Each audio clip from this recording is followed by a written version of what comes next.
Guntur corporation standing committee ఎన్నికల్లో TDP అక్రమాలకు పాల్పడుతోందని మాజీ మంత్రి అంబటి ఫైర్ అయ్యారు. వైసీపీ కార్పొరేటర్స్ కి ఎమ్మెల్యేలు ప్రలోభాలకు గురి చేస్తున్నారని విమర్శించారు.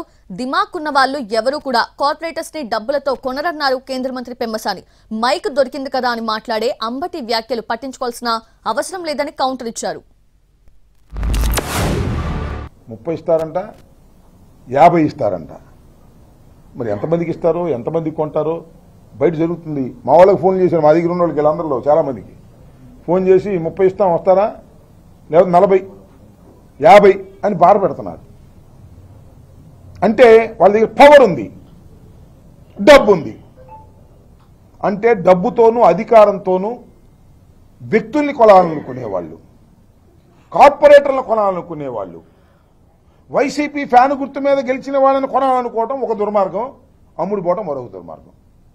అమ్ముడు పోయాడు, అమ్ముడు పోతున్నారు. ఇద్దరు వెళ్ళిపోయారు, కండువాలు వేసుకున్నారు.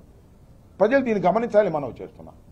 కార్పొరేటర్లు ఇప్పుడు కొనాల్సినంత తెలివి తక్కువ నాయకులు ఇక్కడ ఎవరు లేరు. నంబర్ 1. నంబర్ 2, వాళ్ళు కొంటారు కదా అని చెప్పి అందరూ అదే కొంటారు అనుకోవడం రెండోది రాంగ్.